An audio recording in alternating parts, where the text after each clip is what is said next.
살아가는 이 모든 순간이 주의 힘을 나는 믿네.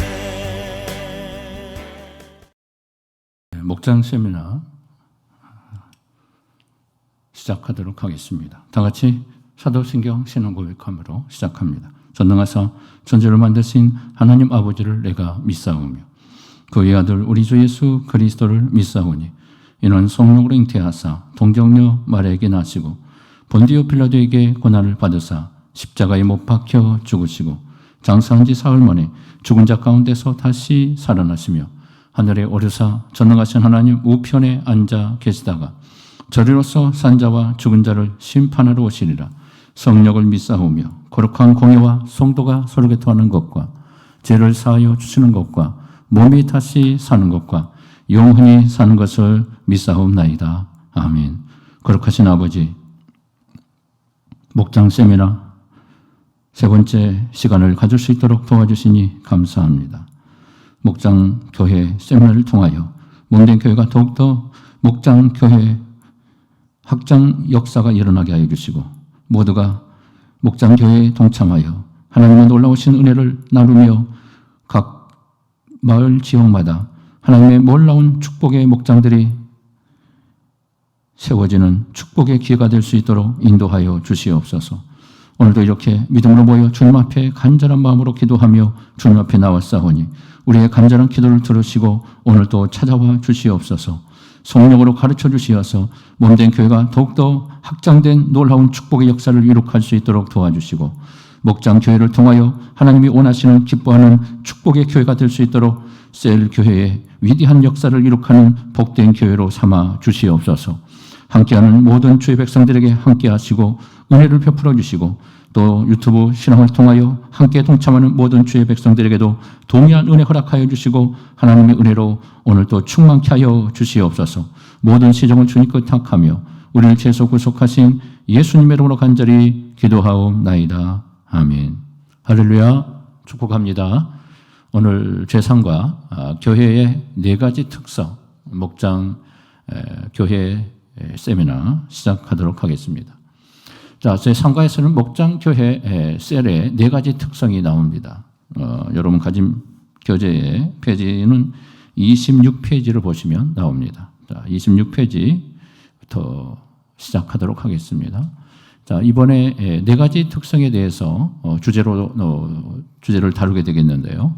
첫 번째가 확장된 가족 공동체, 두 번째는 코이노니아 공동체, 세 번째는 만인 제사장 공동체, 전도, 네 번째는 전도 지향적 공동체, 이 네 가지 주제를 다루도록 하겠습니다. 자, 요절 말씀을 함께 26페이지 보면 요절 말씀이 나옵니다. 베드로전서 2장 9절 말씀 함께 봅니다. 시작. 오직 너희는 택하신 족속이요 왕같은 제사장들이요 거룩한 나라요 그의 소유된 백성이니 이는 너희를 어두운 데서 불러내어 그의 귀한 빛에 들어가게 하신 자의 아름다운 덕을 선전하게 하려 하심이라. 자, 이 말씀 보면 굉장히 중요한 말씀이죠. 우리가 누구인가? 어떤 존재인가? 우리 하나님께서 우리를 어떤 자로 부르셨는가? 종교개혁 시대에 놀라운 주제가 되었던 말씀이 바로 만인 제사장에 대한 이 주제였죠. 자, 이것이 주제 요절입니다. 자, 넘어가도록 합니다. 확장된 첫 번째 주제가 가족 공동체. 확장된 가족 공동체가 무엇인가 보도록 합니다. 자, 먼저 서론 부분에서 뭐라고 하는가 함께 읽어볼까요? 시작. 목장교회는 12명 이내에 구원받은 성도들로 이루어진 영적인 가족 공동체입니다. 12명, 그러니까 우리 주님께서 12제자를 세우시고 12제자를 통하여 목장교회를 시작하셨던 우리 주님의 그 모델로 우리가 교회 안에서 이 목장교회 확장 훈련을 받게 되는 겁니다. 그래서 12명 이내의 구성원들이 이제 영적 공동체가 되어 가족 공동체가 되어 하나님의 역사를 이룩하는 이제 가정교회, 확장된 마을에서의 이제 구역 예배가 아닌 이제 더 확장된 목장교회 세미나를 통해서 목장 공동체를 이루어가는 그런 모임을 이제 시작하게 될 것입니다. 자, 첫 번째 질문에 대한 답이 나옵니다. 질문이 나옵니다. 첫 번째에 대한 질문, 페이지 수로 27페이지에 보게 되면 같이 한번 읽어볼까요? 예수님은 12제자를 사역의 기본 단위로 세우셨습니다. 마가복음 3장 14절에서 예수님께서 12제자를 세우신 이유는 무엇이었습니까? 자, 12제자를 세우신 목적이 무엇인가? 자, 군역을 이루는 공동체가 되기 위해서는 바로 12명의 제자를 통해 우리 주님이 행하셨던 것처럼 우리도 이 12제자를 목장교회에서 이제 확장된 복음의 역사를 이룩하는 가정교회 또 지역교회 마을 공동체를 이룩하는 목장교회 시스템을 이루어가는 이 훈련을 우리가 지금 받고 있는 겁니다. 자, 그래서 이 부분에 대한 답으로 자기와 함께 있게 하심이라고 말씀하죠. 그래서 모델링이 되게 하고 우리 주님께서 12제를 통해서 삶을 통한 가르침 그리고 전도 그래서 사역 훈련을 12명을 통해서 시작하게 되었습니다. 그러니까 함께하고 있는 함께하는 자가 바로 주님의 제자들이죠. 그리고 12명이 바로 주님과 함께하는 존재가 되었기 때문에 이 사도라는 명칭을 받게 된 것입니다. 그래서 그들이 이제 모델링이 되어서 교회의 모델링이 되어서 하나님의 놀라운 복음 사역을 위해 목장 교회 세미나를 통해서 이런 놀라운 하나님의 역사를 이룩하게 되었다는 것을 보게 됩니다. 자, 그리고 이것이 바로 무엇이냐? 기독교 기초 공동체다 이렇게 말하고 있습니다. 자, 두 번째 질문으로 넘어갑시다. 27페이지 보면 좀 제목 주제 문제를 보게 되면 목장 교회 구성원이 12명 이내가 될 때 바람직한 점은 무엇일까요? 자, 왜 목장교회 이 셀 모임을 구성원을 12명 이내로 제한을 두고 있느냐? 이것이 왜 바람직한 것인가를 우리가 꼭 기억할 필요가 있습니다. 자, 볼까요? 자, 개인적인 간증과 돌봄이 용이하기 때문이다. 자, 답으로 다루시기 바랍니다. 여러분 교재에 보면 정답을 다루시고 함께 동참해 주시기 바랍니다. 자, 개인적인 관심과 돌봄이 용이하기 때문에 수가 많아지면 그만큼 관계성에 있어서 문제가 일어나기 때문에 그래서 교제의 관계성이 많이 원활하지 못하는 그런 상황 때문에 12명 이내로 제한하고 있다는 것을 우리가 기억할 필요가 있습니다. 그리고 10분이 넘어가면 커뮤니케이션이 어려움을 갖게 된다는 사실, 교제에 대한 활성화가 많은 수가 존재하게 되면 목장교회 안에서는 이 소그룹의 모임이기 때문에 그런 부분에 있어서 교제에 대한 많은 어려움들이 존재하기 때문에 커뮤니케이션, 교제에 대한 이 어려움 때문에 그렇게 12명으로 이내로 제한하고 있다는 것을 기억할 필요가 있습니다. 자, 세 번째 질문입니다. 28페이지 말씀으로 28페이지로 한 장을 넘겨서 보도록 하겠습니다.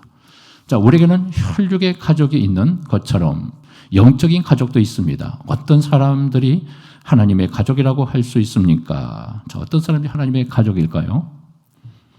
자, 하나님의 가족이 될 수 있는 이 공동체 안에서, 이 목장교회 안에서 하나님의 가족이 될 수 있는 구성원이 어떤 사람들인가, 어떤 존재인가? 자, 보도록 합니다. 첫 번째, 예수님을 영접하는 자. 누구라고 합니까? 예수님을 영접하는 자가 바로 예수님과 함께 영적 공동체의 목장교회에 속한 자로 가족, 하나님의 가족이 될 수 있다는 것을 말씀합니다. 유명한 말씀이죠. 함께 볼까요? 영접하는 자고 그 이름을 믿는 자들에게는 하나님의 자녀가 되는 권세를 주셨으니 이는 혈통으로나 육적으로나 사람의 뜻으로 나지 아니하고 오직 하나님께로부터 난 자들이니라. 유명한 말씀이죠. 요한복음 1장 12절과 13절 말씀. 영접하는 자, 주님을 영접하고 주님을 고백하는 자. 그래서 자녀가 되는 권세를 주셨다. 하나님의 자녀가 되는. 그래서 영적 가족의 공동체가 될 수 있는 자격은 바로 우리 주님을 마음에 영접하는 자, 주님을 모신 자만이 가족 공동체에 속할 수 있다는 것을 보여줍니다. 이것은 혈통으로 육적으로 사람의 뜻으로 나지 않고 거듭난 사람만 가능할 수 있다는 것. 하나님께서 선택하시고 성령으로 거듭나 하나님의 부르심을 받는 사람만이 영적 공동체 안에 하나님의 가족의 일원이 될 수 있다는 것을 본문은 말씀합니다. 자, 그래서 이것이 분명한 신앙 고백과 거듭남의 경험이 있는 자를 통해 영적 공동체 안에 가족의 구성원이 될 수 있다는 것을 우리에게 말씀합니다. 자, 두 번째 질문입니다. 두 번째 28페이지 보면 이 하나님의 뜻대로 행하는 자가 주님의 하나님의 가족의 구성원이 될 수 있다는 것. 하나님의 뜻대로 행하는 자. 자, 말씀 볼까요? 마가복음 3장 33절 다 같이 시작. 누구든지 하나님의 뜻대로 행하는 자가 내 형제요 자매요 어머니이니라.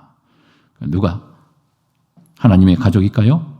목장교회의 구성원이 될 수 있을까요? 우리의 공동체에 속한 하나님의 백성이 될 수 있을까요? 하나님의 뜻대로 행하는 자라는 겁니다. 자, 여기서 거룩한 삶, 또 기도, 또 말씀, 순종, 봉사, 이 사랑의 삶을 사는 자, 그래서 하나님의 뜻대로 행하는 자를 통해서 하나님의 가족이 되는, 영적 가족이 되는 이런 축복이 주어지게 됩니다. 자, 세 번째 말씀 볼까요? 세 번째는 누가 영적 우리 하나님의 가족이 될 수 있는가? 하나님의 교회에 속한 자다. 하나님의 교회에 속한 자가 영적 구성, 영적 가족이 될 수가 있다. 자, 디모데전서 3장 15절 말씀 같이 한번 읽어볼까요? 시작. 만일 내가 지체하면 너로 하여금 하나님의 집에서 어떻게 행하여야 할지를 알게 하려 함이니 이 집은 살아계신 하나님의 교회요 진리의 기둥과 터니라. 자, 누가 하나님의 가족이 될 수 있다고요? 공동체의 가족이 될 수 있다고요? 교회에 속한 자가 하나님의 가족이 될 수 있다라고 성경은 가르쳐 줍니다. 이게 굉장히 중요한 말씀이죠. 오늘날 교회를 거부하는 사람들이 존재해요. 그래서 무교회주의자들이 많이 등장합니다. 그래서 건물을 탈피합니다. 건물이 필요 없다. 이제 신학시대는 건물이 존재하지 않는다. 그래서 무교회주의, 건물이 없는 것을 주장하면서 무교회주의자들이 주장되는데요. 네 번째는 29페이지 보면 에베소서 2장 19절 20절에 의하면 목장교회가 가족 공동체로서 어떠한 삶을 살도록 해야 할까요? 자, 네 번째 질문이 나옵니다. 이제 가족 공동체로서 어떠한 삶을 살아야 할 것인가? 이제 가족이 됐어요. 하나님의 구성원이 됐습니다. 목장교회에 속하여 하나님의 공동체 안에 속하여 교회에 속한 존재로 하나님의 가족이 됐습니다. 그러면 어떤 삶을 살아야 할 것인가? 이 질문이죠. 자, 성경 말씀 먼저 볼까요? 에베소 2장 19절 말씀 시작. 그러므로 이제부터 너희는 외인도 아니요 나거대도 아니요 오직 성도들과 동일한 시민이요 하나님의 권속이라. 자, 우리가 예수 믿기 전에 우리는 외인이었습니다. 이방인이었습니다. 하나님의 속한 백성이 아니었어요. 나그네처럼 살았어요.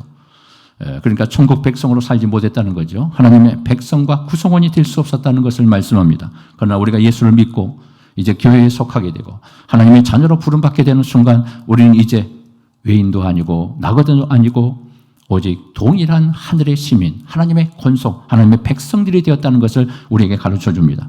우리의 공동체, 교회의 공동체에 속한 하나님의 자녀로 부름받았다는 것을 말씀하죠. 자, 20절에 계속된 말씀 볼까요? 너희는 사도들과 선지자들의 터 위에 세우심을 입은 자라. 그리스도 예수께서 친히 모퉁이 돌이 되셨느니라. 터 위에 선지자들과 사도들이 세운 터 위, 말씀을 가르치는 그 터 위에 예수 그리스도 이에 모퉁이가 되신 그리스도 이에 교회가 세워졌다는 거예요. 반석이신 그리스도의 이에 교회가 세워졌다는 겁니다. 그래서 그 교회가 주님의 교회요, 주님의 속한 교회요, 그곳에 공동체에 속한 자가 주님의 자녀들이 될 수 있다는 것을 말씀하죠. 자, 계속해서 에베소 2장 21절과 22절에 그의 안에서 건물마다 서로 연결하여 주 안에서 성전이 되어 가고 너희도 성령 안에서 하나님의 거하실 처소가 되기 위하여 그리스도 예수 안에서 함께 지어져 가느니라. 자, 여기서 굉장히 중요한 말씀을 하죠. 이제 교회가 건물마다 서로 연결되어서 주님 안에서 성전이 되어가고 있다고 말씀합니다. 이것은 이 교회 건물의 자체를 얘기하지 않습니다. 이제 영적 공동체가 된 하나님의 가족들이 교회 안의 모임을 통해 그 교회가 하나님의 성전, 주님 안에 성전을 이루게 함을 통해서 그 성전이 지어져 간다는 거예요. 서로 연결되어 그리스도와 연결되어 교회 안에 속한 모든 믿음의 모임 공동체를 통하여 이제 성전이 이루어져 가고 있다는, 영적 모임이 이루어져 가고 있다는, 하나님이 보이지 않는 교회가 영적으로 세워져 가고 있다는 것을 말씀합니다. 그러면서 너희도 성령 안에서 하나님이 거하실 처소가 되기 위하여 그리스도 예수 안에서 함께 지어져 가느니라. 자, 이 지어져 간다 하는 이 말씀을 보면서 교회가 이 지상에는 무형교회와 유형교회가 있어요. 무형교회는 보이지 않는 교회. 이 땅의 모든 세계 교우등 교회가, 예수 이름으로 모인 모든 교회가 주님의 교회로 무형교회, 보이지 않는 교회로 존재하고 있습니다. 그리고 유형교회는 보이는 이 지금의 우리의 교회 형태를 이루고 있는 이 지상교회의 모든 교회를 얘기합니다. 그래서 유형교회라고 얘기하죠. 또 교회를 말할 때 천상교회와 지상교회가 있어요. 이 천상교회는 하늘의 교회, 하나님이 계시는 마지막 완성하실 하나님 나라, 하나님 나라를 얘기합니다. 그 나라가 바로 영원한 하나님의 세계, 천국, 완성될 하나님 나라, 그러니까 완성될 하나님의 교회의 완성을 얘기하죠. 그리고 이 지상교회는 이 땅에 있는 모든 주님의 교회, 교회를 지상교회라고 얘기합니다. 자, 본문 네 번째 질문에 대한 답을 한번 보도록 합니다. 29페이지에 보면 답은 어떻게 나옵니까? 모퉁이 돌이신 예수님께 연결되어 서로 연결되는 삶, 공동체 의식과 정체성, 공동 운명의 의식을 가지고 이제 하나된 공동체로 이제 교회에 속한 자로 목장교회를 하나님의 위대한 교회로 세워져가는, 또 교회가 이렇게 확장됨을 통하여 목장교회를 통하여 더 연결되며 더 많은 확장을 이룩함을 통하여서 교회가 더욱더 부흥하며 하나님의 부흥된 교회 모임의 확장을 이룩할 수 있다는 것을 말씀하고 있습니다. 그것은 가장 중요한 원리, 그리스도와 연결되는 순간에만 진정한 목장교회의 역사를 이룩할 수 있다는 것을 얘기합니다. 그것이 바로 공동체 의식의 정체성이라는 것입니다. 우리는 하나, 주님 안에서 하나로 모여있는 공동체를 말하고 있습니다. 자, 네 번째 질문, 갈라디아 6장 10절 말씀 29페이지에 보면 계속 나옵니다. 한번 읽어볼까요? 시작. 그러므로 우리는 기회 있는 대로 모든 이에게 착한 일을 하되 더욱 믿음의 가정들에게 할지니라.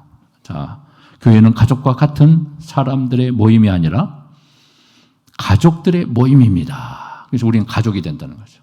그리스도 안의 가족, 한 가족, 형제 자매 가족이 됐다는 겁니다.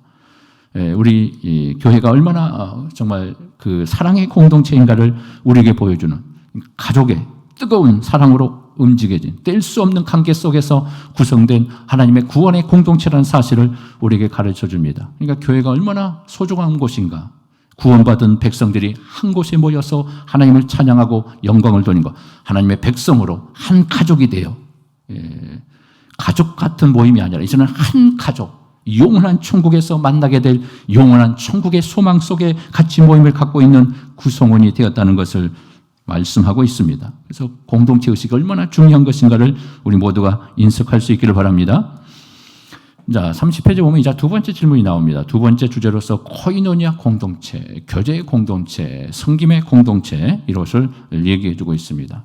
자, 서론 부분 같이 한번 읽어볼까요? 시작. 목장교회는 함께 삶을 나누며 서로를 세워가는 코이노니아 공동체입니다. 코이노니아 공동체, 교제의 공동체. 교회가 온전하게 더욱더 강력한 모임을 구성하기 위해서는 교제가 꼭 필요합니다. 교제가 없이는 교회라고 말할 수가 없는 거죠. 그래서 친교와 교제를 통해서 아름다운 교회의 사역을 펼쳐나갈 수 있다는 것을 우리에게 가르쳐 줍니다. 자, 첫 번째 질문조 30페이지의 말씀을 보면 첫 번째 질문이 나타납니다. 사도 바울은 신앙생활의 본질적 방편을 성도의 교제로 이해했습니다. 에베소 4장 13절, 16절을 통해 볼 때 성도의 교제가 필요한 이유는 무엇입니까?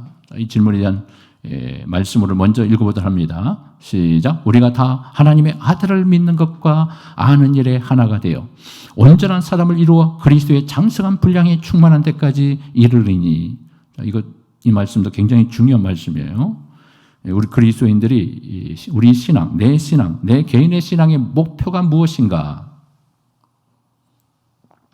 내 개인의 신앙의 목표는 어디에 기준이 되어 있는가? 예수 그리스도에게 초점이 맞춰져 있습니다.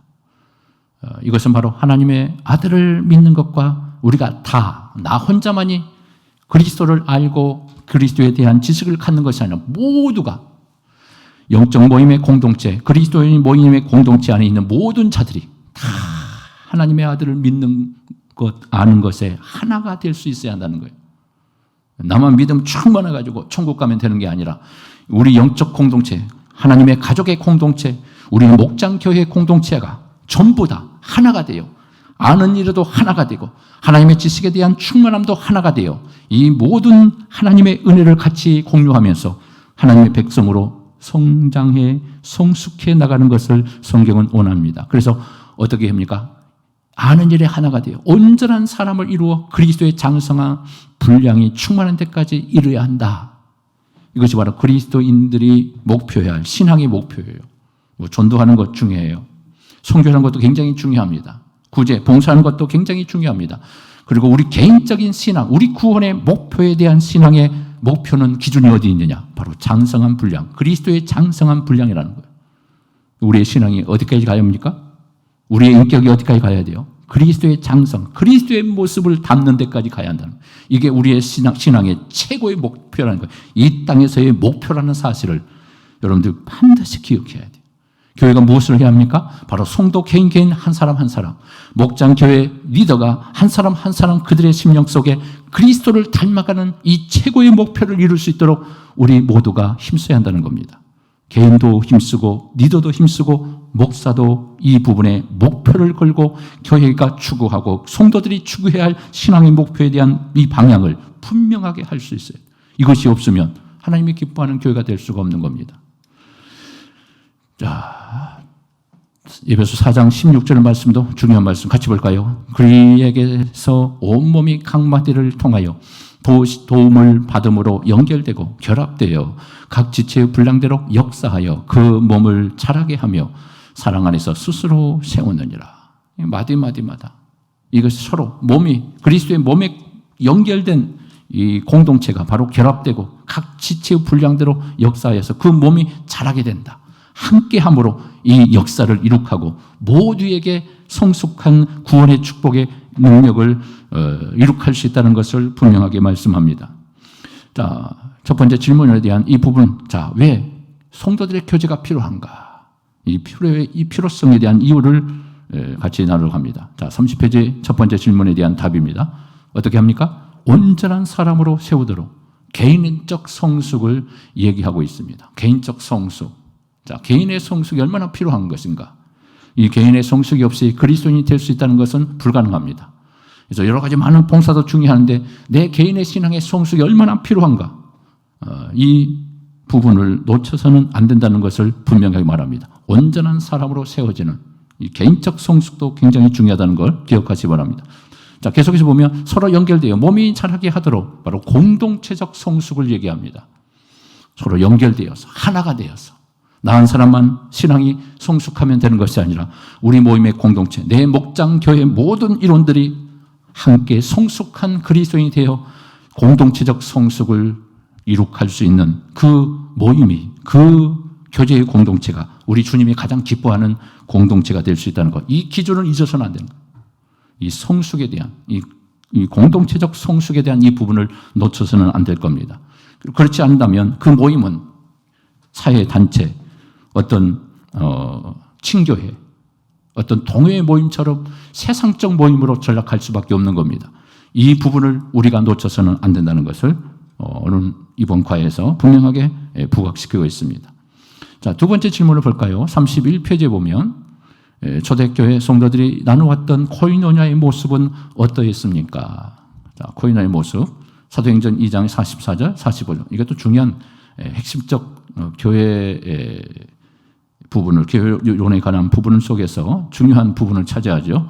자, 읽어볼까요? 믿는 사람이 다 함께 있어 모든 물건을 서로 통용하고 또 재산과 소유를 팔아 각 사람의 필요를 따라 나누어 주며, 초대교회가 이렇게 모임을 구성했던 겁니다. 초대교회의 모습을 통해서 우리 현대 교회의, 지금의 교회의 모델로 삼는 이유가 바로 그것입니다. 교회의 시작이 이렇게 시작했기 때문에, 그 교회들이 이렇게 성숙했기 때문에, 이렇게 성숙함으로 하나님의 기쁨이 되는 교회가 되었기 때문에 바로 초대교회는 지금의 롤 모델이 되는 교회의 모습이라는 것을 보게 됩니다. 믿는 자들이 다 함께 있었다는 거예요. 함께, 공동체죠. 그리고 모든 물건을 서로 통용, 같이 나누는 거예요. 내 것이 없는 거예요. 같이 하나가 되어 한 가족이 되어 서로 나눔의 역사를 이룩했다는 겁니다. 그뿐만 아니라 어떻게 했어요? 재산까지, 소유를 팔아서 각 사람의 필요를 따라 나누어주는 나눔의 역사를 이룩하는 교제의 공동체, 나눔의 공동체, 엄청난 역사를 행했지요. 정말 놀라운 모습을 보여준 겁니다. 자, 46절 보면 계속 뭐라고 나옵니까? 시작. 날마다 마음을 같이하여 성전에 모이기를 힘쓰고 집에서 떡을 떼며 기쁨과 순전한 마음으로 음식을 먹고, 자, 이것도 엄청 아름다운 모습을 보여주죠. 교회의 아름다운 교제의 모습. 날마다 마음을 같이 했다. 성전에서 모이기를 힘썼다. 집에서 떡을 떼며 기쁨과 순전한 마음을 음식을 같이 먹었다. 이 먹는 것이 굉장히 중요합니다. 그래서 먹을 때 교제의 역사가 일어나죠. 요즘 코로나로 인해서 우리가 먹는 것을 우리가 방역 지침 때문에 하지 못하고 있지만 나중에 이제 이것이 완화되고 우리가 교제하면서 식탁 교제를 하게 됨을 통해서 많은 교제가 그때부터 풍성하게 이루어질 수 있는 그런 장이 생겨나게 될 줄 믿습니다. 자, 47절 말씀 볼까요? 시작. 하나님을 찬미하며 또 온 백성에게 칭송을 받으니 주께서 구원받은 사람을 날마다 더하게 하시니라. 자, 두 번째, 이 코이노니아의 모습, 초대교회가 어떻게 성도들이 나누면서 서로 교제의 모습을 나타냈는가를 정답을 보겠습니다. 자, 서로의 필요에 공급하며 채워주는 삶을 살았다. 공동체가 어떻게 성숙하고 그들이 어떤 삶을 살았는가를 보여줍니다. 공동체 안에서 이루어지는 나눔의 역사, 공급하며 필요를 공급하며 채워주는 삶, 이게 중요하다는 것입니다. 그래서 모이기를 힘쓰는 삶, 그리고 음식을 함께 나눔의 역사를 이룩했던 것, 이것이 바로 이 코이노니아의 모습을 보여주고 있는 교회의 초대교회의 모습이었다는 것을 가르쳐줍니다. 자, 이것은 두 번째 질문에 대한 결과입니다. 이 결과로 어떤 역사가 일어났느냐? 어떤 역사가 일어났습니까? 다른 사람들에게 칭찬을 받게 됩니다. 교회가 칭찬받는 역사가 일어나야 합니다. 모든 그리스도인들이 교회마다 이런 칭찬이 일어남을 통해서 교회가 세상 앞에 소금과 빛의 사명을 감당할 수 있는 이런 역사를 감당할 수 있게 됩니다. 또 어떻게 됩니까? 구원받는 사람이 날마다 증가하는 역사가 일어나게 됩니다. 칭찬받는 교회가 덕을 세우고 좋은 칭찬의 소식들이 전해질 때 그 교회가 사회의 빛이 되고 소금이 되어서 구원받는 사람들이 날로 날로 많아질 수 있는, 그래서 그 교회 가고 싶다, 우리 교회 가고 싶다 하는 이런 역사가 일어나게 됐다는 거죠. 빛과 소금이 그만큼 중요한 겁니다. 그래서 이름을 통해서 밥상 공동체가 탄생하게 됩니다. 이게 밥상이라니까 좀 그렇지만 이것이 바로 식탁 공동체의 탄생, 떡을 떼면서 같이 교제하는 이 교제의 공동체가 완성이 되었던 겁니다. 자, 이제 세 번째 질문, 31페이지 보면 세 번째 질문이 나옵니다. 히브리 10장 24절과 25절에 나타난 그리스도인의 코이노니아 원리는 무엇입니까? 자, 교제 원리. 자, 교제 원리를 우리가 무엇으로 해야 할 것인가? 그 교제에 대한 그 원리를 배웁니다. 24절, 25절 히브리서 10장 같이 읽어봅니다. 서로 돌아보아 사랑과 선행을 격려하며 모이기를 피하는 어떤 사람들의 습관과 같이 하지 말고 오직 권하여 그 날이 가까움을 볼수록 더욱 그리하자. 자, 모이기를 피하는 사람과 함께 하지 말라는 거예요. 모이기를 피하는 사람과 그렇게 살지 말라는 거예요. 마지막 시대에는 모이기를 피하는, 너무너무 바빠서 개인적인 시간이 세상에 빼앗겨가지고 교회 생활도 못하는 그런 일들이 많이 등장한다는 겁니다. 그래서 믿음 생활 했던 사람들도 모이기를 피하고 모이기를 꺼리하는 일들이 더 많이 등장한답니다. 마지막 시대에 어떻게 해야지 우리가 신앙생활을 할 때 하기 위해서는 열심히 더 모여야 돼요. 바빠도 더 모여야 돼요. 이것만이 우리의 신앙을 존속할 수 있는, 그리고 교회가 존속될 수 있는 놀라운 하나님의 교회 공동체의 모습이라는 것을 우리가 깨달아야 할 겁니다. 자, 31페이지 세 번째 질문에 대한 답입니다. 같이 볼까요? 서로 돌아보아. 개인적 관심의 원리죠. 서로 돌아보는 거예요. 공동체는 서로 돌아보는 거예요. 함께 하는 겁니다. 누가 연약한 자가 없는가? 누가 상처받는 자가 없는가? 누가 고통 속에 있는 자가 없는가? 이런 것을 서로 돌아보는 관심을 가져주는 거. 이런 것이 굉장히 공동체 안에서 필요한 겁니다. 서로 돌아보는 일에 힘쓸 수 있기를 바랍니다. 자, 계속해서 보면 어떻게 해요? 두 번째로 선행을 격려하며. 그냥 교회 공동체는 바로 격려의 공동체입니다. 격려의 원리를 가지고 있습니다.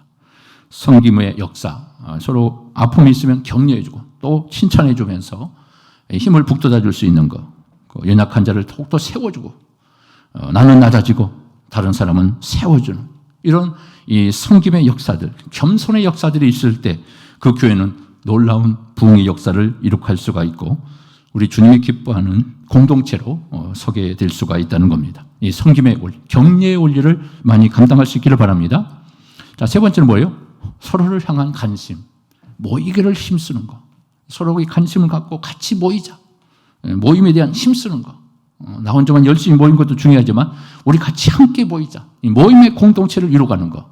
모이기를 피하는 어떤 사람과 같이 하지 말라고 하는 것처럼 이렇게 마지막 시대에 우리가 모이는 일에 힘쓸 수 있기를 주님의 이름으로 축복합니다. 자, 네 번째 질문이 나옵니다. 32페이지에 보면 마태복음 28장 20절을 볼 때 목장교회 모임의 가장 중요한 핵심 DNA는 무엇일까요? 자, 목장교회의 DNA, 그 DNA 원리를 우리에게 가르쳐 줍니다. 볼까요? 마태복음 18장 20절 같이 읽어봅니다. 시작. 두세 사람이 내 이름으로 모인 곳에는 나도 그들 중에 있느니라. 자, 굉장히 중요한 말씀입니다. 우리 주님께서 모임에 최소 단위는 두세 사람으로 했어요. 물론 혼자 모인다는 것은 혼자는 불가능하죠. 두세 사람이 모일 때 거기에 주님이 그곳에 임재하신다는 거예요. 그래서 예수 그리스도의 임재 역사, 교회는 무엇으로 시작되느냐? 사람이 모인 것도 중요하지만 그곳에 주님이 임재하는 역사를 일으켜야 합니다. 우리가 모일 때, 우리가 예배할 때, 공동체 예배, 우리 공적인 예배, 또 우리 목장에서, 가정에서, 우리 모든 지정한 모든 지역에서 하나님 앞에 예배할 때, 이 목장이 모여서 예배할 때 누가 임재해야 합니까? 우리 주님이 임재하는 역사. 그래서 이 모임을 위해서 기도할 때 임재의 축복을 위해서 기도해야 합니다. 우리 주님 이곳에 임재하여 주십시오. 우리 모임 가운데 두세 사람이 모였지만 우리 주님께서 이곳에 임하실 때 우리의 모임이 온전케 될 줄 믿습니다. 우리 주님이 함께하는 역사가 임할 줄 믿습니다. 이런 기도를 많이 해야 돼요. 주님의 임재가 가장 중요하기 때문에 그렇습니다. 자, 다섯 번째 질문입니다. 자, 32페이지 여러분 가지고 있는 교재 32페이지 한번 볼까요? 목장교회가 초대교회와 같은 실질적인 코이노니아를 나누기에 어떤 노력을 기울여야 하겠습니까? 자, 코이노니아를 이룩하기 위해서 초대교회와 같은 실제적인 교제를 어떻게 해야 할 것인가? 우리가 어떻게 이 교제를 위해서 내 스스로 또 우리 목장교회들이 노력해야 할 것인가에 대한 이 물음입니다. 자, 이 32페이지 다섯 번째 질문 정답은 어떻게 나옵니까? 자주 모이고 자주 연락하는 거예요. 공동체가 온전히 서기 위해서는 이 교제를 이룩하기 위해서 자주 모여야 돼요. 자주. 모이는 일에 힘써야 합니다. 그래야 그 공동체가 활성화가 됩니다. 모임은 있지만 모이지 못한다면 그 모임은 어떻게 됩니까? 점점 소멸될 수밖에 없는 겁니다. 교회도 마찬가지예요. 모든 성도들이 모여야 돼요. 열심히 모이는 일에 앞장서야 합니다. 그때 교회가 활성화되고 그 모임을 통하여 우리 주님의 임재를 통하여 더 큰 하나님의 역사를 이룩할 수가 있게 됩니다. 서로 연락해주고 또 관심을 가져주고 이게 정기적인 만남, 이 정기적인 만남을 통해서 아름다운 교제가 이루어지고 그 교제의 활성화를 통하여 공동체가 더욱더 강력한 공동체로 거듭날 수 있다는 사실을 보여줍니다. 자, 계속 볼까요? 뭐라고 나옵니까? 서로 돌아보라는 거예요. 그러니까 필요를 채워주는 거. 서로 돌아보아주면서. 저 사람의 고민은 무엇일까? 그래서 그 고민과 여러 가지 모든 문제를 안고 함께 기도하면서 믿음으로 나가는 거, 또 섬겨주는 거, 이런 역사를 통해서 무언가를 체험받을 때 그들의 마음속에 새 힘과 소망의 회복의 역사들이 일어날 수가 있게 되는 겁니다. 그래서 32페이지 다섯 번째 질문 계속 보면 서로를 위해서 중보 기도해야 한다. 서로를 위해서 중보 기도. 저분의 필요가 무엇이고 기도 제목이 무엇인가 해서 서로 같이 중보해 주면서 기도해 주면서 함께 공동체를 만들어가는 것. 이거 중보 기도가 굉장히 그래서 중요한 겁니다.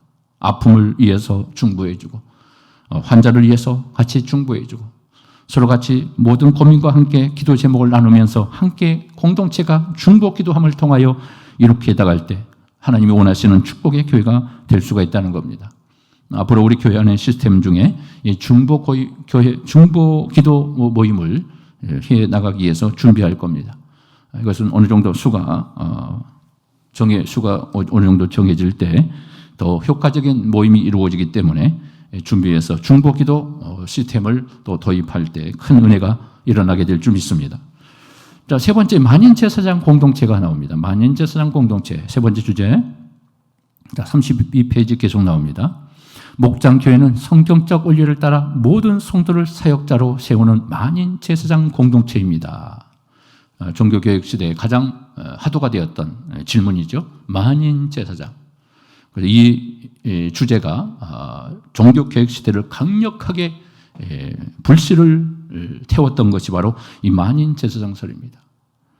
로마 카톨릭은 이 부분에 대해서 큰 잘못을 범했을 때 루터가 이 부분을 가지고 성경적 원리, 말씀으로 돌아가자는 이 원리를 통해 이제는 모두가 만인 제사장이 되어 하나님의 사역을 펼칠 수 있는, 이제는 교회가, 이제 모든 성도들은 하나님의 사역자로 세우는 역사를 이룩해야 한다라고 가르쳐주고 있는 겁니다. 구약에는 특정한 사람들에게 교회 성전 안에서 직분을 감당했죠. 이제는 신학시대 교회 와서는 모든 성도 한 사람 한 사람이 하나님의 사역자가 되어, 교회의 사역자가 되어 하나님의 사역을 이룩할 수 있는 그 길이 열렸다는 겁니다. 교회가 이런 일을 향하여 나아갈 수 있어야 한다라고 가르쳐줍니다. 자, 첫 번째 질문을 봅시다. 33페이지. 종교개혁이 남긴 유산인 만인제사장직의 의미는 무엇입니까? 만인제사장의 제사장직의 의미, 그 의미를 같이 공부합니다. 자, 잘 유명한 말씀, 여기 같이 요절 말씀인데 한번 같이 읽어볼까요? 베드로전서 2장 9절. 그러나 너희는 택하신 족속이요 왕같은 제사장들이요 거룩한 나라요 그의 소유가 된 백성이니 이는 너희를 어두운 데서 불러내어 그의 귀한 빛에 들어가게 하신 이의 아름다운 덕을 선전하게 하려 하심이라. 만인 제사장에 대한 왕같은 제사장, 택하신 족속, 거룩한 나라, 그의 소유된 백성으로 우리를 부르셨다는 사실. 자, 이 부분. 자, 모든 신자는 누구냐? 이제 신학시대, 지금 교회 시대죠. 교회 시대 우리에게 이 사역의 원리를 분명하게 말씀합니다. 그래서 모든 신자는 누구다? 제사장이다. 만인 제사장. 하나님께 직접 나갈 수 있다는 것. 구약에는 제사장만이 하나님 만날 수 있었죠. 성전에 들어가서 제사를 행할 수가 있었죠. 그러나 이제는 신학에 와서는 모든 그리스도인들이 제사장이 되어 이제 직접 하나님 앞에 기도하고 예배의 자리에 나와 하나님 앞에 영광을 돌릴 수 있는 이 축복의 길을 열렸다는 겁니다. 이제는 우리 모두가 만인 제사장, 사역자가 되어 스스로 하나님의 교회에 나와 당당하게 하나님 앞에 기도하며 예배할 수 있는 놀라운 역사가 열렸다는 것. 이제는 하나님이 직접 나가서 만날 수 있는 이 축복의 자리, 이것을 경험하는 자만, 이 은혜를 아는 자만이 예배당에 나와 하나님 앞에 영광스러운 예배를 드릴 때 감동의 역사를 이룩할 수가 있는 겁니다. 오 하나님, 우리에게 이 큰 은혜를 주심을 감사합니다. 만인 제사장이 되어 나도 직접 나와 구약의 제사장들처럼 하나님 앞에 나와 예배할 수 있는 축복을 주시니 감사합니다. 이것이 바로 만인 제사장의 특권이고 축복이라는 사실을 여러분 깨달으시길 바랍니다. 자, 그럼 모든 성도 누굽니까? 하나님과 교회를 섬기는 사역자가 됐다는 것. 앞에서 말씀드린 것처럼 우리는 이제 모든 성도는 하나님의 사역자가, 교회 안에 사역자가 됐다는 사실, 이 사역의 원리에 대해서 우리가 깨달을 필요가 있습니다. 구경하는 구경꾼으로 존재하는 것이 아니라 나도 사역자가 되어 하나님의 교회를 위해서 섬김의 사역을 감당할 수 있도록 은혜를 베풀어 주시옵소서. 이것이 바로 목장교회 현장을 통하여 이런 사역의 역사를 더욱더 강력하게 이룩할 수 있다는 것을 가르쳐 줍니다. 자, 두 번째 질문입니다. 33페이지 같이 볼까요? 구약시대 제사장의 주요한 사역이 신학시대 성도들에게 어떻게 적용될 수 있습니까? 자, 이 구약의 제사장이 이제는 신학의 시대에 성도들에게 어떻게 적용되어야 할 것인가? 이 적용의 부분, 앞에서도 말씀 계속 들었지만 이 부분을 다시 한번 봅니다. 히브리서 13장 15절 말씀 보면 이렇게 나옵니다. 같이 봅니다. 시작. 그러므로 우리는 예수로 말미암아 항상 찬송의 제사를 하나님께 드리자. 이는 그 이름을 증언하는 입술의 열매니라. 이제는 직접 제사에 동참할 수 있는, 예배에 동참할 수 있는 만인 제사장으로서의 자격을 갖추고 사역자로서 하나님의 교회에 동참하며 예배에 동참하는 찬송의 제사에 항상 하나님께 드리는 이 축복의 자리에 스스로 이제 모두가 가능하게 됐다는 것. 자, 어떻게 나옵니까? 첫 번째 답을 봅시다. 자, 찬송함으로. 어떻게 해요? 예배자가 됐다는 거예요. 엄청난 축복의 문이 열린 겁니다. 구원의 백성들에게, 하나님의 자녀들에게 찬송의 제사를 드리며 하나님께 나올 수 있다는 것. 누구나. 예배 자리가 얼마나 감격의 자리인가. 예배 자리가 얼마나 축복의 자리인가. 여러분들에게 그 권한을 주시고 예배의 자격과 권한을 주시고 이제는 제사장의 자격으로 주님 앞에 나와 예배할 수 있다는 이 놀라운 사실, 이 놀라운 축복을 여러분 놓쳐서는 안 돼요. 그 예배가 소중한 거예요. 예배를 게을리해서는 안 됩니다. 예배에 집중하셔야 합니다. 예배의 축복을 경험할 수 있기를 주님의 이름으로 축복합니다. 자, 두 번째. 오직 선을 행함과 서로 나누어 주기를 잊지 말라. 하나님은 이같이 제사를 기뻐하시느냐. 히브리서 13장 16절 말씀. 자, 두 번째 질문이 나와요. 자, 정답을 볼까요? 선행을 행함으로 어떻게 나옵니까? 봉사자가 됐다는 거예요. 자, 선행을 행하는 자. 이제는 봉사자가 되어 하나님의 교회에 섬기는 자로, 사역자로, 봉사자로 하나님을 섬길 수 있게 됐다는 거. 자, 답을 다시고요.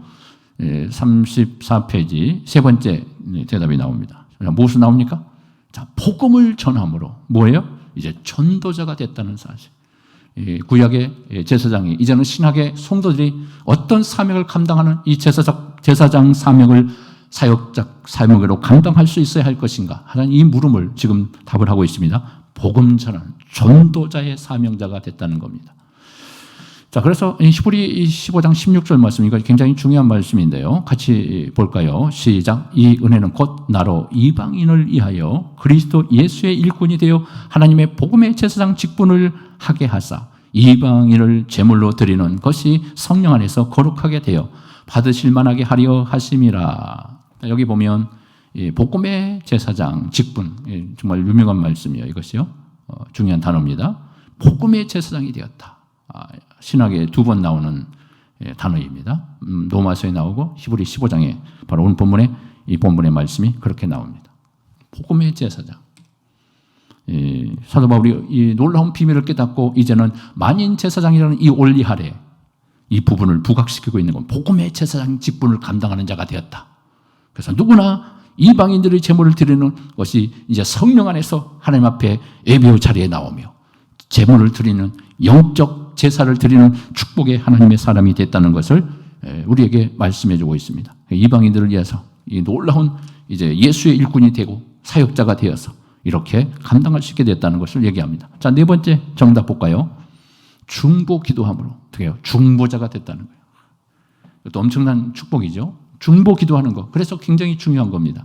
중보 기도하는 것은 그냥 제목 받아가지고 기도하는 것이 아니라 제사장적 사명으로 중재적 역할을 감당하는 중보자의 사명을 감당하는 이 축복의 기도를 하는 것입니다. 그래서 남을 위해 기도하는 것, 또 기도 제목을 서로 같이 나누면서 목장 안에서 우리 모든 지체들과 함께 기도의 소원을 아뢰고 기도 제목을 나누는 것은 이 중보적 사역에 동참하는 것이 된다는 것을 우리에게 가르쳐 줍니다. 그래서 중요한 겁니다. 자, 이것을 디모데전서 2장 1절과 2절의 말씀에서 나옵니다. 자, 뭐라고 나옵니까? 그러므로 내가 첫째로 권하노니 모든 사람을 위하여 기도와 간구와 도구와 감사를 하되 임금들과 높은 지혜에 있는 모든 사람을 위하여 하라. 이는 우리가 모든 경건과 단정함으로 고요하고 평안한 생활을 하려 함이라. 자, 누구를 위해서 중보를 합니까? 나라의 유정자들을 위해서. 자, 그들이 믿는 사람이기 때문에 기도하는 것이 아니라 믿지 않는 사람이라 할지라도 그들을 위해서 기도하되 어떤 기도를 하랍니까? 그들을 유익을 위해서 기도하라는 것입니까? 아닙니다. 우리가 유익하게 하기 위해서. 그리고 이 기도를 통하여 그들이 정치를 잘함을 통하여 백성들의 아픔과 눈물을 씻겨주므로 자기의 이권을 위해서 정치하는 것이 아니라 유정자의 모든 삶 속에 하나님이 기뻐하는 정의를 실현하는 그런 자들이 되어서 그래서 백성을 위해서 앞장설 수 있는 자가 되어 그 땅에 그 통치를 통하여 그 나라에 평강의 축복을 이룩할 수 있는 것이 바로 우리가 기도해야 할 이유이다. 교회가 기도해야 할 이유가 무엇입니까? 정치에 뛰어들어서 그래서 교회가 정치하면서 그렇게 하라는 것이 아니라 유정자를 위해서 어떻게 기도하라고요? 우리가 평안하기 위해서 그 땅에 평화의 역사가 일어나기 위해서 믿음의 기도를 그들을 위해서가 아니라 우리를 위해서 백성의 아픔과 고통을 치료할 수 있는 그런 자들로서 그들이 사역할 수 있도록 그들의 모든 고난을 사용할 수 있도록 그들의 그런 감당을 위해서 우리가 기도해야 한다. 그래서 우리의 중보의 기도가 얼마나 중요한 것인가를 가르쳐 줍니다.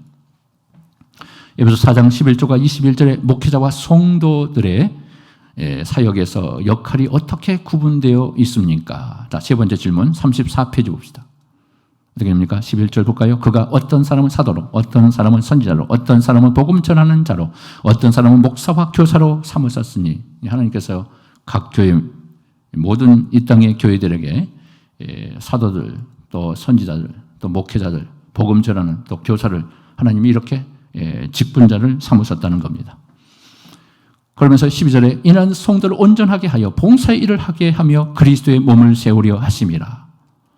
자, 이거 볼까요? 34페이지 세 번째 질문이에요. 목회자는 어떤 사입니까? 성도를 온전케 하고 구비하여서 사역자를 세우는 자입니다. 일꾼을 세우는 거예요. 목사들이, 교육자들이 하나님의 교회에서 하나님의 일꾼들을 세우는 겁니다. 그들을 가르쳐서 구비하게 해서 온전하게 그들을 해서 하나님의 사역자로 세우는 역할을 하는 겁니다. 자, 그러면 성도는 누구입니까? 봉사일을 하며 그리스도의 몸을, 교회를 세우는 사역자입니다. 자, 목회자는 사역자를 세우고 또 성도는 무엇을 세워요? 그리스도의 몸을 세우는 거예요. 봉사를 통하여 그리스도의 몸을 세우는 거예요. 내 자신을 드러내고 우리의 사역이, 우리의 봉사와 헌신이 나를 드러내는 것이 아니라, 나를 자랑하게 해서 세움받는 것이 아니라 우리의 직분은, 우리의 봉사는 무엇을 위해서 한다고요? 교회를 세우는 거예요. 내가 교회를 세우는 자로 동참하고 있는가? 내 사역이, 내 직분이 교회를 세우는 일에 그것을 통하여 하나님께 헌신하고 있는가? 우리가 잘 생각하셔야 돼요. 이 사역을 감당하지 못하면 우리 주님의 기쁨이 될 수가 없고 우리 주님을 인정하지 않습니다. 자, 이런 놀라운 역사가 있기를 바랍니다. 자, 네 번째 질문입니다. 35페이지. 목장온 각자가 사역에 참여하기 위해 먼저 알아야 할 것은 무엇입니까? 자, 목장 구성원이 되기 위해서 이제 목장 교회 안에서 우리 모두가 사역에 동참하기 위해서 무엇을 알아야 할 것인가? 자, 고린도전서 12장 8절이에요. 이제 은사적인 부분을 어떻게 생각해야 할 것인가? 어떤 사람은 성령으로 말미암아 지혜의 말씀을, 어떤 사람은 같은 성령을 따라 지식의 말씀을, 다른 사람에게는 같은 성령으로 믿음을, 어떤 사람에게는 한 성령으로 병 고치는 은사를, 어떤 사람에게는 영들 분별함을, 다른 사람에게는 각종 방언만함을, 어떤 사람에게는 방언들 통역함을 주시나니 이 모든 일은 같은 한 성령이 행하사 그의 뜻대로 각 사람에게 나누어 주시는 것이니라. 자, 은사가 무엇인가? 은사는 우리 성령께서 나누어주는 축복이에요. 선물이에요. 하나님께 주시는 선물입니다. 각자 하나님께서 원하셔서 주시는 것들입니다. 어떤 사람은 섬김에, 어떤 사람은 지혜의 사명, 어떤 사람은 지식의 은사를, 가르침의 은사를, 또 구제의 은사를. 이게 은사라는 게 굉장히 많습니다. 능력만, 은사라고 하니까 능력만, 방언만 생각하는데 성령께서 은사를 줄 때 가장 많이 주시는 게 바로 은사이죠. 또 은사이니까 은사 중에 방언의 은사인데요. 이 방언의 은사를 받지 못했다고 해서 또 어떤 사람은 실망하는 사람이 있어요. 그걸 좀 막 성령께서 주시지 않았는데 막 억지로 막 주신 것처럼 또 막 달라고 그렇게 막 하는 기도하는 사람들이 있어요. 그러니까 하나님께서 주시는 대로 받은 그 은사를 가지고 활용하는 거예요. 하나님의 교회를 세우는 일에 활용하는 겁니다. 다른 은사를 받을 수 있다는 거, 각자가 받은 은사를 가지고 공동체 안에서 사역에 뛰어들어야 합니다. 이 은사를 가지고 봉사할 수 있는 더 강력한 봉사의 사역을 감당할 수 있기 때문에 성령께서 우리에게 은사를 주신 겁니다. 은사 맡은 사역, 은사에 맞는 사역을 감당할 수 있어야 합니다. 내가 맞는 은사가 무엇인가? 그 은사를 골라서 그 은사의 비치에 올바른 사역을 할 수 있어야 하죠.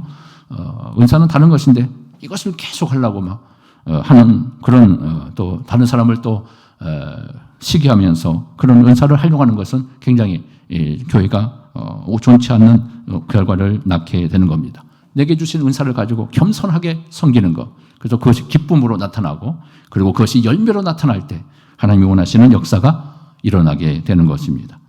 많은 은사를 받는 사람들이, 능력의 은사를 받는 사람들이 나중에 가서는 어떻게 됩니까?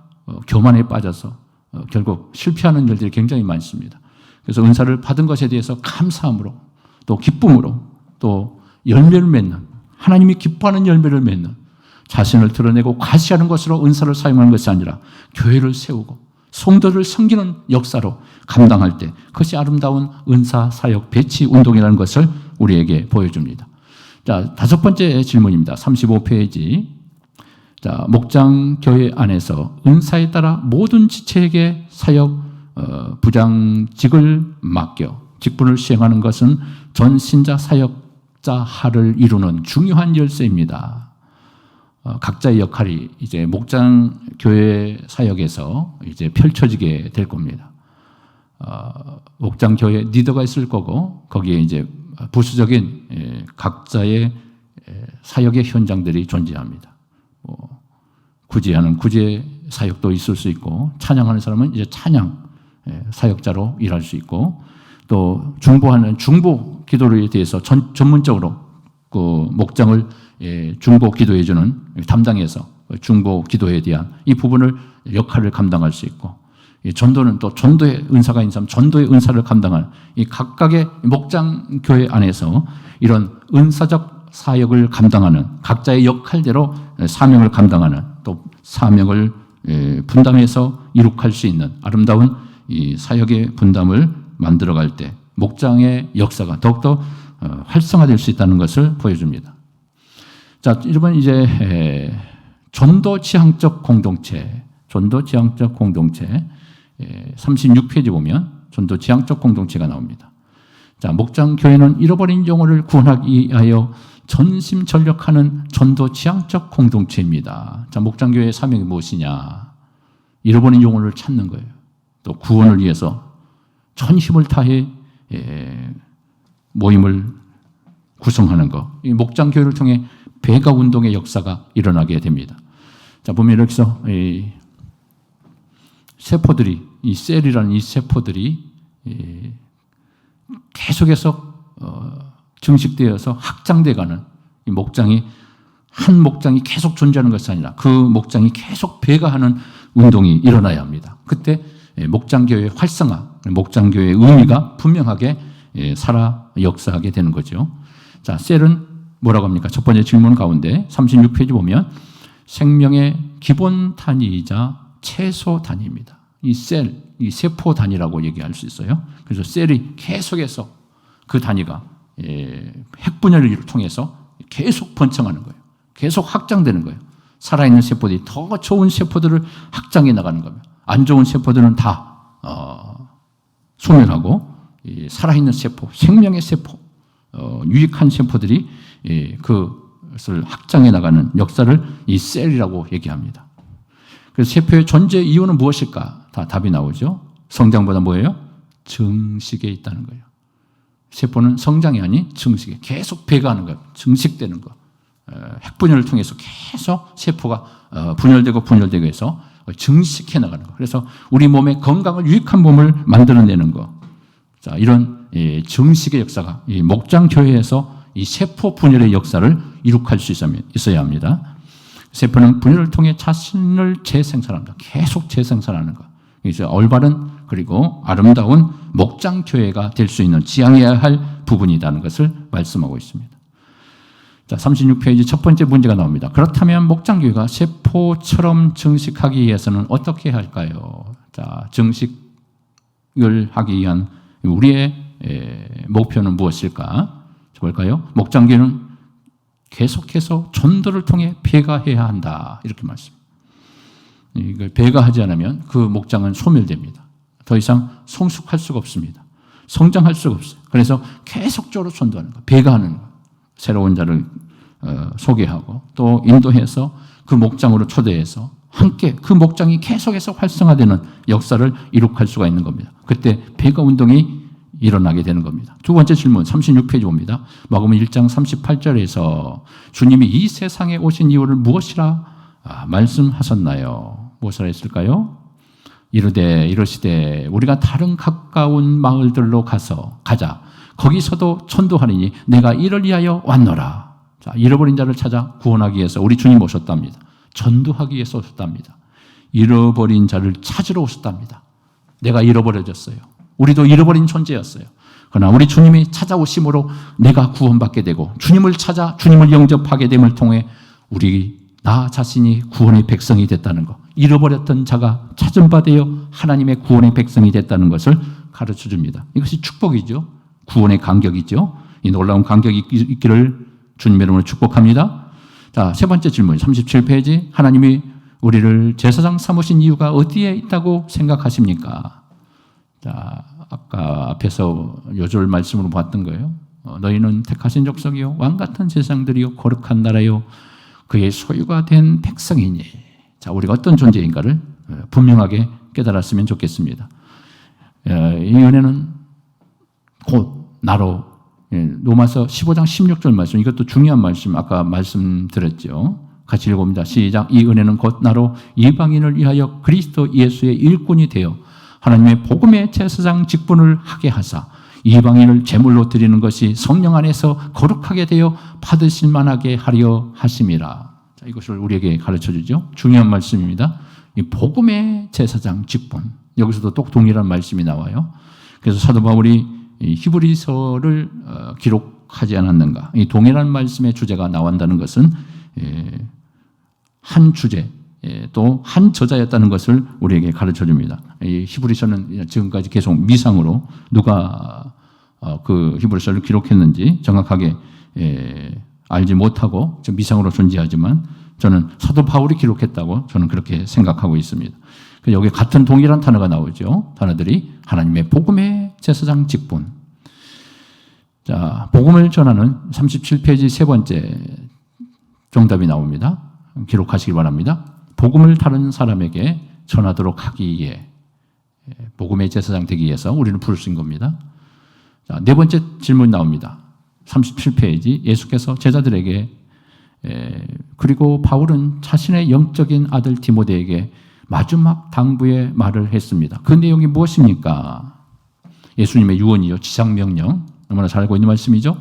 예수께서 나와 말씀하여 이르시되 하늘과 땅의 모든 권세를 내게 주셨으니 그러므로 너희는 가서 모든 족속 민족을 제자로 삼아 아버지와 아들과 성령의 이름으로 세례를 베풀고 내가 너희에게 분부한 모든 것을 가르쳐 지키게 하라. 볼지어다 내가 세상 끝날까지 너희와 항상 함께 있으리라 하시니라. 38페이지 첫 번째 대답, 질문 정답이죠. 모든 민족을 제자로 삼으라. 복음을 전하는 거죠. 그래서 바울의 유언이 나옵니다. 두 번째 질문 38페이지 보면 그러나 너는 모든 일에 신중하여 고난을 받으며 전도자의 일을 하며 내 직무를 다하라. 여기서도 전도자의 일을 하라. 전도자의 일, 복음을 전하라는 거죠. 사도 바울이 디모데에게 당부하는 말씀입니다. 자, 다섯 번째, 하나님과 예수님과 바울에게서 볼 수 있는 중요한 전도의 장은 무엇입니까? 38페이지 나옵니다. 보십니까? 예수님의 전도의 장. 삭개오라는 복음을 전하면서 삭개오 죄인이었죠. 버림받은 존재였죠. 그러나 이 삭개오를 통해서 구원받은 아브라함의 자손이라는 놀라운 축복의 말씀을 선언하죠. 우리 주님이 복음을 통해서 하나님 백성으로 삼은 이 삭개오를 부르시는 이 축복의 역사를 보여주는 말씀입니다. 그가 예수께서 어떠한 사람인가 하여 보고자 하되 키가 작고 사람이 많아 할 수 없어 앞으로 달려가서 보기 위하여 돌무화과 나무에 올라가니 이는 예수께서 그리로 지나가시게 됨이라. 예수께서 그곳에 이르사 쳐다보시고 이르시되 삭개오야 속히 내려오라. 내가 오늘 내 집에 유하여야 하겠다 하시니. 자, 삭개오의 집에 우리 주님이 찾아가서 그 가정을 구원하시는 우리 주님의 구원의 모습을 보여주죠. 자, 사도 바울의 전도의 장은 어떻습니까? 해서인경 18장 7절에 거기서 옮겨 하나님을 경외하는 디도 유수도라 하는 사람의 집에 들어가니 그 집은 회당 앞이라. 또 회당장 그리스도보가 온 지방과 더불어 주를 믿으며 수많은 고린도 사람도 듣고 믿어 세례를 받더라. 자, 여기서 이제 사도 바울이 회당장의 집에 가서 그리스도보가의 가정에 가서 그에게 복음을 전하고 또 회당장은 수많은 고린도에 있는 사람들에게 복음을 전해서 구원하는 이 놀라운 복음의 역사를 보여주죠. 39페이지의 두 번째 질문에 대한 답이죠. 지속적으로 불신자에게 관심을 가지고 접촉하는 것. 이 전도에 대한 가장 좋은 노하우죠. 접촉하고 계속해서 만남을 통해서 예수 복음을 전하는 것. 또 기회가 되면 초청해서 복음의 자리에 들어갈 수 있는 예수 그리스도를 영접하고 교회에 속할 수 있는 구원의 길을 열어주는 것. 굉장히 중요한 부분입니다. 그리고 39페이지 두 번째 질문에 대한 답이 나옵니다. 관계 맺기를 시도합니다. 그래서 좋은 관계를 유지하는 것. 좋은 관계를 통해 전도의 문을 여는 것. 그래서 관계성이 좋아야죠. 그래서 우리 그리스도인들은 서로 간의 관계를 통하여 관계 전도에 대한 유익함을, 그래서 관계 전도라는 그런 전도 방법도 나오고 있는 것을 보게 됩니다. 그래서 관계 전도가 얼마나 중요한 것인가. 우리가 낯선 사람에게 복음을 전해서 그들에게 복음을 통해서 구원받게 한다는 게 굉장히 어렵습니다. 그러나 우리가 너무나 관계 전도를 통해서 서로 알고 또 가까운 사이가 돼서 함께 나눔을 통해서 그 사역을 이룩하는 것, 복음 전도의 길을 삼는 것 굉장히 중요한 겁니다. 관계 전도 중요한 전도 방법이라는 것을 깨달으시기 바랍니다. 자, 6번째 39페이지 오면 전도해야 할 대상자들을 위해 부록에서 우리 목장교회 셀 VIP 전도 대상자 리스트에 올릴 사람들을 기록해 보십시오. 우리 전도 대상자를 이제 관심이 있는 또 같이 접촉해서 친근감을 가지고 교제할 수 있는 또 그런 전도 대상자를 세워서 기록하고 그들을 위해서 기도함으로 또 계속 관심을 가져주고 또 함께 나눔을 통해서 전도의 열매를 맺을 수 있는 그런 것들이 전도의 방법이라는 것을 우리에게 가르쳐 줍니다. 자, 마무리는 여러분들이 보시고 정리하시고 묵상하시기를 바랍니다. 자, 요절 말씀 베드로전서 2장 9절 말씀입니다. 오늘 세 번째가 삶과 교회의 네 가지 특성에 대해서 말씀을 배웠습니다. 함께 기도하도록 하겠습니다. 은혜로우신 아버지, 축복의 아버지, 오늘도 주께서 우리를 사랑하여 주시고 목장교회 세미나를 통하여 앞으로 우리 교회가 어떻게 활성화를 이룩하며 목장교회 시스템을 도입해야 할 것인가. 이제 목장이 만들어져서 각 마을에서 각 지역에서 하나님의 교회의 소교회, 가정교회를 이룩함을 통하여 확장된 교회의 사역들을 펼쳐나가기를 소망하오니 주님 도와주시고 우리는 미약하고 연약하지만 우리 주님께서 함께 하시고 성령께서 도우심을 통하여 많은 일꾼들이 동원되고 함께 참여함을 통하여 목장교회 시스템을 통해 몸된 교회가 더욱더 확장된 구원의 역사를 이룩하며 더 복음의 권세를 이룩하는 축복의 교회로 쓰임받을 수 있도록 하나님 인도하여 주시옵소서.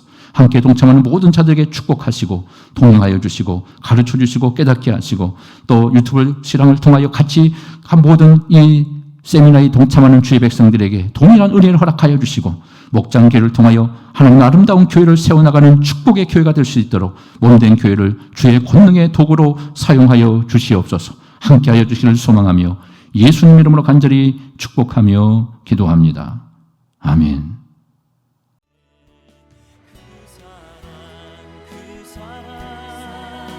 나를 살리신 그 사랑 하늘의 모든 영광 다 내려놓으신 내 삶도 그렇게 내려놓습니다. 주님 기뻐하시는 그 길 가렵니다. 나를 향한 그 사랑 온 땅을 덮고 나를 주님의 길로 인도해 주시네. 그 사랑 나를 살리신 그 사랑 하늘의 모든 영광 다 내려놓으신 내 삶도 그렇게 내려놓습니다. 주님 기뻐하시는 그 길 가렵니다. 내 삶도 그렇게 내려놓습니다.